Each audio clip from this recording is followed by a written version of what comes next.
You know, usually when we look at a beautifully manicured lawn or a house with a fresh coat of paint and a perfect white picket fence, there's this immediate expectation of peace. Right. Like you look at it and you think, there it is, the American dream. Yeah. Whoever lives inside that house has everything completely under control. It creates a very comforting illusion, doesn't it?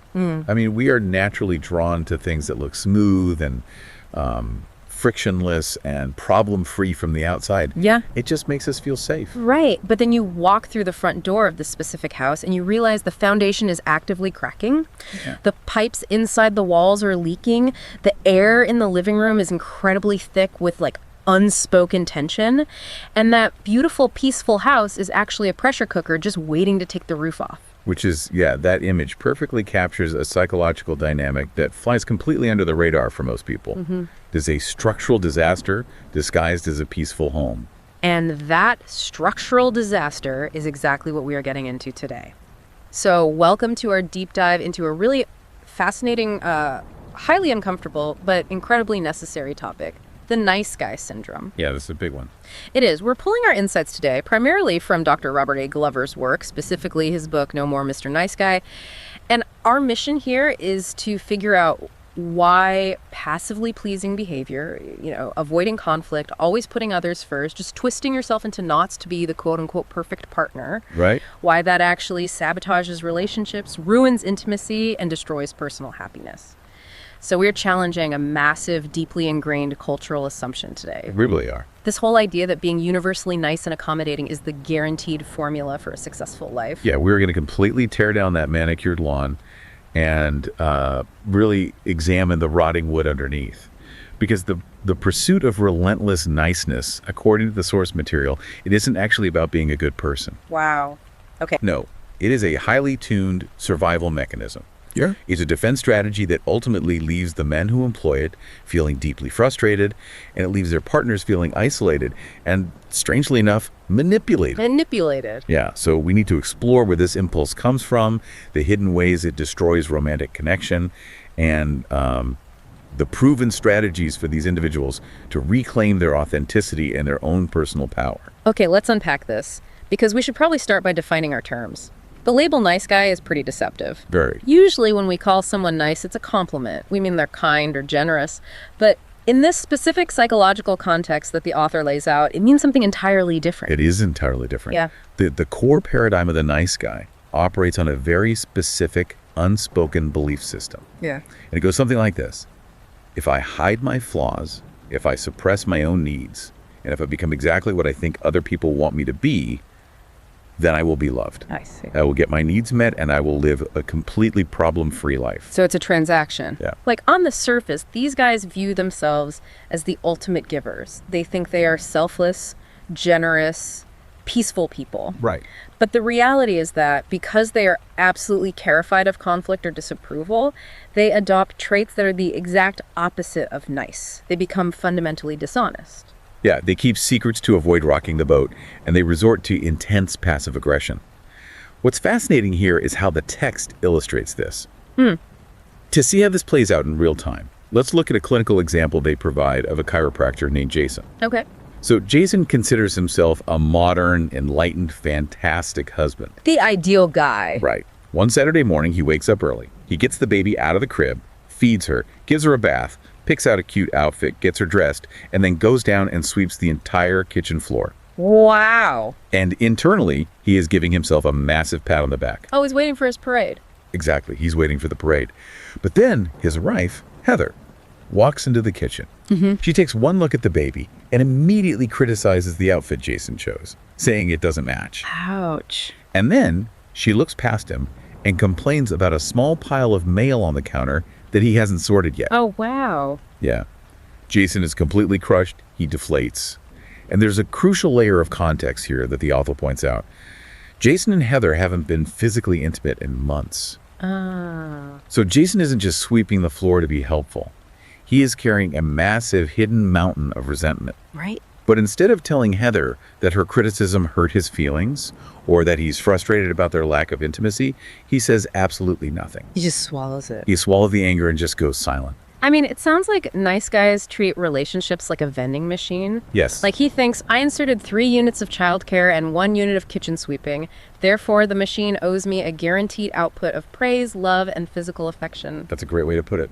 And when the machine eats his coin, when Heather criticizes the outfit, instead of throwing her arms around him, he doesn't kick the machine or communicate the glitch. He just stands there simmering in rage. The compartmentalization here is profound. Jason genuinely believes his actions that morning were driven by pure love and selflessness. But if we look at the psychological mechanics as the book describes them, his niceness is completely dishonest. It's a mask. It's a mask. He isn't sweeping the floor just because the floor is dirty. He is doing it as a calculated, covert move to manage his wife's mood, win her approval, and quite frankly, extract intimacy from her. And when the calculation fails, he immediately adopts the role of the victim. Right. Which makes you wonder, if this strategy is so incredibly ineffective, if it routinely leads to dead bedrooms and silent, seething rage, why in the world do so many men adopt it? I mean, to understand the adult doing the dishes, we have to look backward at how human psychology develops in childhood. We do. And to a helpless infant or a toddler, abandonment isn't just a sad event. It literally means death. Right. A child cannot hunt. They cannot forage. They cannot survive without a caretaker. Now, combine that existential terror with the fact that children are entirely ego-centered. A child's brain believes the universe revolves around them. If it rains, they think it's because they were sad. Right. They don't have the cognitive ability to understand external variables. Exactly. So if a child experiences any form of abandonment, and that could be severe physical neglect, but it could also just be a parent sudden outburst of anger, or a parent withdrawing affection because they are stressed. Just a normal bad day for the parent. Yeah. The child's ego-centered brain inherently believes I am the cause of this. Like, mom is withdrawing, therefore I must be flawed. That is the birthplace of what psychologists call toxic shame, and it's a very specific crippling phenomenon. Normal guilt is the feeling of, I did something bad. Toxic shame is the deeply held core belief that I am inherently bad. Wow. I am defective. My true self is fundamentally unlovable. And the sources point out that historically we see a massive spike in this specific type of male psychology, starting around the post-WWII baby boom era, right? Yes. We had this huge societal shift away from agrarian farming environments where families worked side by side all day. Suddenly, people are moving to the suburbs, fathers are commuting to offices or factories, completely removed from the daily domestic life. Which left an entire generation of boys being raised almost exclusively by women. Their primary touch points were mothers at home and a heavily female-dominated elementary school system. Right.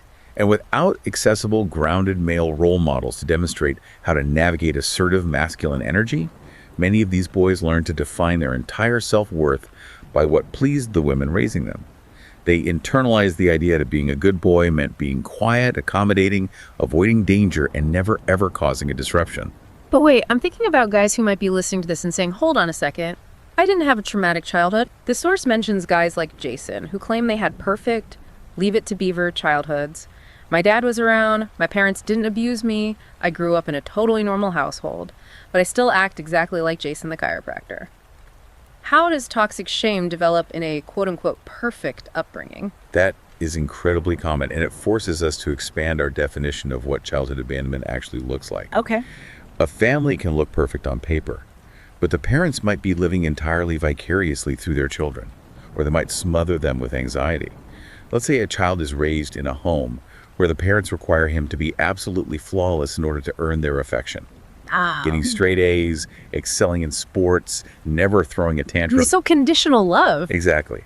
That dynamic communicates to the child that they are only acceptable when they are never a moment's problem. The child learns very quickly that they have to amputate and hide their messy human emotional needs, because displaying those needs might result in a withdrawal of that conditional love. So the toxic shame takes root just as deeply. The thought becomes, my true, flawed, emotional self is entirely unlovable. I must maintain the performance to survive. That brings so much clarity to the adult behavior because these men grew up feeling powerless and deeply ashamed of having basic human needs. Yeah. So they enter adulthood entirely unequipped to just look at a partner and say, hey, I need this from you. They literally don't have the psychological tools to ask directly, which leads us to the hidden engine that runs their entire lives. Covert contracts. This is the absolute cornerstone of how the nice guy interacts with the entire world. A covert contract is an unspoken, entirely one-sided agreement. Unspoken. Unspoken. The logic goes, I will do X for you, so you will do Y for me, and we will both pretend that this contract does not exist. Here's where it gets really interesting, because the text makes a distinction between caring and caretaking. And I love that because it perfectly highlights the manipulation of the covert contract. Yes, it's a vital distinction. Right. Caring is giving from a place of abundance. You give a gift or do a favor, and there are zero strings attached. If they don't say thank you, you don't fall apart. But caretaking, which is the nice guy specialty, is giving from a place of emotional emptiness. You are giving specifically to get something back, or you are giving to fix the other person's bad mood so that you don't have to feel anxious anymore. And because the partner doesn't know about this contract, the caretaking inevitably triggers what the author calls the victim triangle. The victim triangle. It is a brutal, exhausting three-step cycle. Step 1, the nice guy gives to get. Step 2, he feels he isn't getting enough back in return because, again, his partner doesn't know they're in debt, so he begins building up a massive reservoir of resentment. Right. Step 3, he hits a boiling point and has an emotional victim puke. A victim puke. That's quite the visual. It is. The pressure cooker explodes. This could manifest as a sudden, terrifying rage attack over a minor issue, a prolonged campaign of vicious passive aggression, or completely withdrawing and giving the silent treatment for days. There is a really tragic story in the book that perfectly illustrates this cycle with a couple named Shane and Raquel. Oh, yes. Shane was a classic caretaker. He absolutely smothered Raquel. He would buy her gifts constantly. He would show up at her house to do her laundry. He would cook all her meals. He was relentlessly hovering, trying to secure her love through sheer volume of acts of service. And Raquel's natural reaction to that is claustrophobia. Yeah. She feels suffocated by this immense unspoken pressure. It doesn't feel like love, it feels like management. So understandably, she starts pushing him away and asking for space. Which instantly drops Shane into step 2 of the triangle. He feels totally victimized. He thinks, look at everything I do for you and this is how you repay me. So he explodes. He yells at her, accuses her of being ungrateful and cold. Yeah. But then, and this is the craziest part, the toxic Shane kicks back in. Shane feels incredibly guilty for showing anger, so he apologizes profusely, goes out, buys her a huge bouquet of flowers, and starts the caretaking cycle all over again. The tragedy of the nice guy is that he believes he is acting out of pure, selfless devotion. But in reality, his giving is incredibly demanding. Wow. He is playing a complex psychological game where only he knows the rules and only he is keeping score.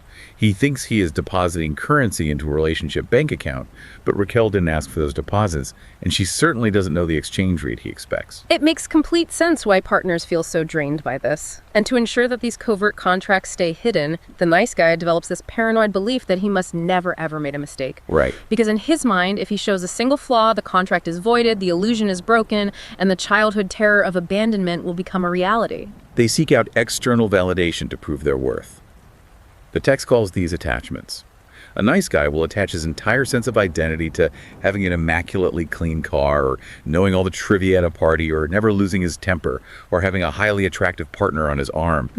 These are props to prove he is flawless. And if you ever point out that a prop is broken, if you tell him he made a minor mistake, they go into absolute panic mode. The book uses an acronym for this reaction: DEAR. Defend, explain, excuse, rationalize. The dear response is exhausting to witness. If a partner casually says, hey, you forgot to pick up the milk, a secure person says, oh, my bad, I'll grab it tomorrow. Right. A nice guy cannot do that. Admitting a mistake feels like admitting he is defective. So he launches into a 10-minute defense about how the traffic was bad and his boss called him, and the store's probably closed anyway. He becomes what is described as a Teflon man. He works so incredibly hard to be smooth, polished, and perfectly accommodating that absolutely nothing negative can stick to him. But the heartbreaking irony is that because he is so slippery, nothing positive can stick to him either. Exactly. When you hide your flaws, you hide your humanity. Think of the story of a man named Cal from the book who suffered from severe nice guy syndrome. Cal firmly believed that his self-worth was inextricably tied to his car. Oh, right. He kept it detailed, vacuumed, practically sterilized. In his mind, keeping this car perfect was the reason people respected him. As part of his recovery, Cal was given a terrifying assignment. Do not wash or clean your car for 30 straight days. For a Teflon man, this is psychological torture. Cal spent the month in agonizing anxiety. He was convinced everyone at his office was judging him, that his friends thought he was a failure. He was sweating bullets driving this mildly dusty car. Oh, man. But at the end of the 30 days, he had a massive breakthrough. He realized that absolutely no one noticed, no one cared about the car. The attachment was entirely a fabrication of his own toxic shame. Think about your own friendships for a second. Think about the people you love the most. Do you love them because they are perfectly efficient, flawless robots who never make mistakes? Of course not. You love them because of their messy, quirky, deeply human traits? We connect with other human beings through our rough edges. When you become a Teflon man, you sand down all your rough edges until there is nothing left for anyone to grab onto. If we connect this to the bigger picture, the energetic toll this takes is staggering. Yeah. This constant, desperate quest for approval forces these men to perpetually monitor what the author calls the possibility of availability. The possibility of availability. They walk into a room and instantly start scanning. What is my partner's mood? Is sex on the table tonight? Is she mad at me? They are constantly adjusting their personality to manipulate the emotional weather of the room. This hypervigilance drains their life energy. They become hollow chameleons. And quite frankly, there is nothing less attractive than someone who has no core, grounded energy of their own. So the foundation of the house is rotting. We've diagnosed the structural damage. How does a Teflon man actually get his rough edges back? Well, How does he stop being a hollow chameleon without swinging to the opposite extreme and just becoming an abusive, selfish jerk? recovery requires a behavioral shift that goes against every survival instinct the nice guy possesses. Right. He has to do something completely terrifying. He has to start putting his own needs first. It sounds terrifying for these guys. It sounds like a simple bumper sticker slogan, but for a guy whose brain equates being selfish with being abandoned and dying, asking him to prioritize his own needs is like asking him to jump out of an airplane without a parachute. They think if they set a boundary, their whole world will collapse. It requires intense exposure therapy, and it starts with setting basic boundaries. A great physical metaphor used in therapy, highlighted in the text, involves taking a long shoestring and placing it on the floor between the therapist and the nice guy. Okay. The therapist tells the man, I'm going to walk toward you. When you feel I am invading your personal space, you tell me to stop. The therapist steps over the string and starts walking. And what happens? The nice guy almost always backs up. The therapist keeps walking, and the nice guy keeps retreating, letting his boundary be violated over and over again until he is literally backed against a wall. Only then will he meekly say, stop. Wow. They would rather be physically pinned than risk the conflict of holding the line. They have to learn to stand their ground over the shoestring. There are two really practical rules for this from the source. The first is the second date rule. If your partner does something disrespectful or crosses a line, ask yourself, if she had done this on our second date, would I have ever asked her on a third? Good question. If the answer is no, you are tolerating a boundary violation. The second is the healthy male rule. Just pause and ask, how would a grounded, self-respecting man handle this situation right now? And part of becoming that grounded man involves breaking a deeply ingrained emotional habit. Many nice guys are fundamentally monogamous to their mothers, as the book puts it. Monogamous to their mother. Yes. Because they lacked a strong masculine template growing up, their entire emotional baseline is calibrated to seeking female approval. To break that circuit, a recovering nice guy has to consciously build strong, vulnerable, non-sexual relationships with other men. When a guy finally gets emotional support and validation from a solid group of male friends, his romantic partner ceases to be his only lifeline. He doesn't need her to validate his existence every 5 minutes, which instantly relieves the pressure on the relationship. But the resistance to this change is fierce. Take a man named Lars from the book, a highly anxious executive. Lars spent his entire life caretaking his family and his employees. He never did a single thing for himself. When he was instructed to make one of his own needs a priority, he panicked. Yeah. His father had been a deeply selfish, abusive man, And Lars was terrified that if he set a single boundary, he would morph into his father. But he pushes through it, right? He decides his boundary is going to be spending an hour at the gym every single day just for himself. He does. And the immediate aftermath is exactly what he feared. He feels crippling guilt. And his wife, who is used to the old system, pushes back. Of course. She guilt trips him, saying it isn't fair that he gets to leave the house while she handles the kids. The entire system actively resists his change. But Lars holds the line. He doesn't dare, he doesn't defend, explain, excuse, or rationalize. He just says, I'm going to the gym, and he goes. And the result is amazing. Not only does the sky not fall, but his wife's resentment eventually turns into genuine respect. Yes. Seeing him develop a spine actually inspired her. She realized she was also neglecting herself, so she started dropping the kids at daycare so she could take an aerobics class. By finally taking care of himself, Lars improved the entire family dynamic. What Lars achieved is what we call surrender. In a psychological context, surrender does not mean submitting to an enemy or giving up. It means letting go of the desperate, exhausting need to control the reactions of everyone around you. When a nice guy surrenders, he stops trying to script reality. He faces the conflict, and he discovers the most liberating mantra in psychology. I can handle it. I can handle it. If I say no and she gets mad, I can handle it. If I set a boundary and someone is disappointed, I can handle it. The childhood terror loses its grip. The adult realizes that conflict does not equal death. Which leads us to the ultimate testing ground for this newfound personal power. It herds the arena where toxic shame is magnified the most and where nice guys struggle the hardest. Physical intimacy and the bedroom. Intimacy is the ultimate mirror. Nice guys consistently report deep dissatisfaction with their sex lives, and it's because they are fundamentally terrified of real vulnerability. This fear creates a dynamic known as vagophobia. That is an intensely descriptive term. It perfectly captures the behavior. A nice guy with vagophobia will happily engage in heavy flirting, he will text playfully, he will exchange sexual energy, but he will always consistently find an excuse to avoid actual intercourse. Because flirting is a performance, but sex is real. If you actually have sex, the lights are on. You might be judged. You might lose your erection. Your hidden flaws might be exposed to another human being. And if they do push through the fear and have sex, they often fall into the trap of the good lover. Consider a man named Terrence. Terrence believed that to be a worthy partner, he had to be a sexual superhero. He set a rigid, silent goal for himself. He had to give his fiancée 3 orgasms before he was allowed to finish. He turned the most intimate act 2 people can share into a high-stakes gymnastics routine to prove his own worth. Exactly, and the result was disastrous. Because he was completely trapped in his own head, paralyzed by performance anxiety, he developed severe premature ejaculation. By trying to execute a script to earn a gold star, he completely eradicated the passion and presence required for actual intimacy.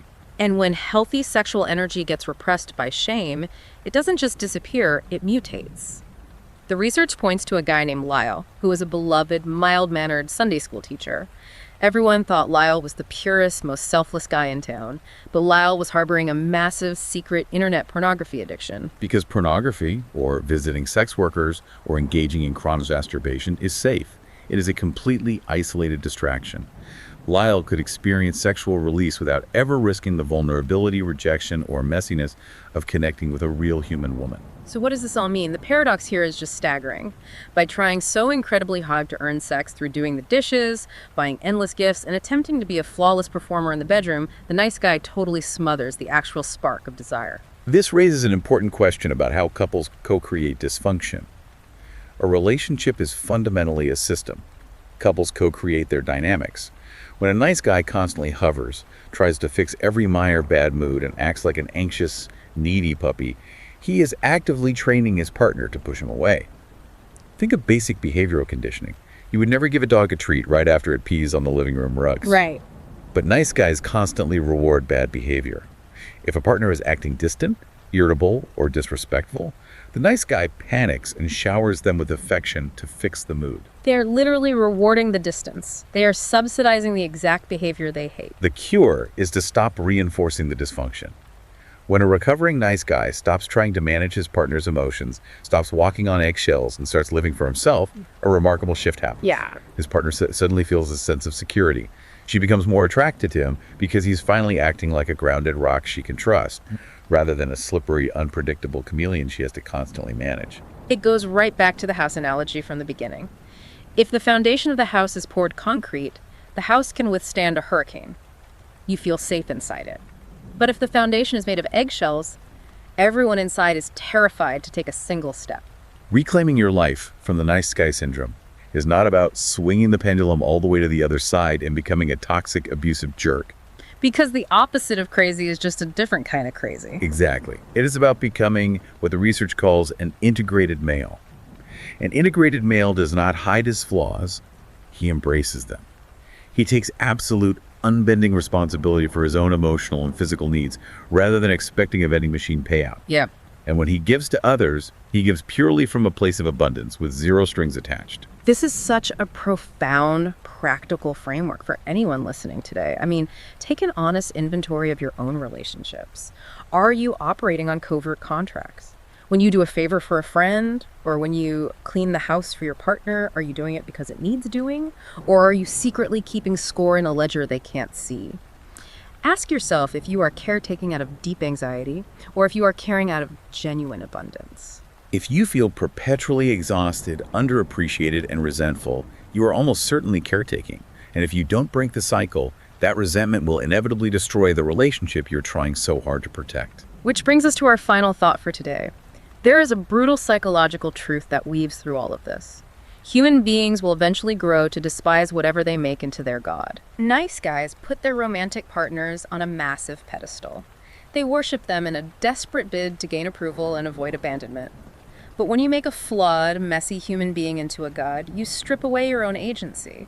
And when that partner inevitably makes a mistake, or gets in a bad mood, or fails to be the perfect deity you demanded they be, that worship curdles into a pressure cooker of profound rage. Wow. So, here's something to mull over today.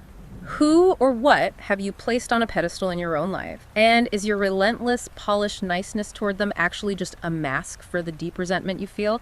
Because they simply can't live up to the impossible script you've secretly written for them. That's a lot to think about. It might be time to stop painting over the rotting wood, step off the perfectly manicured lawn, and start pouring a foundation that's actually real. Thanks for joining us on this deep dive.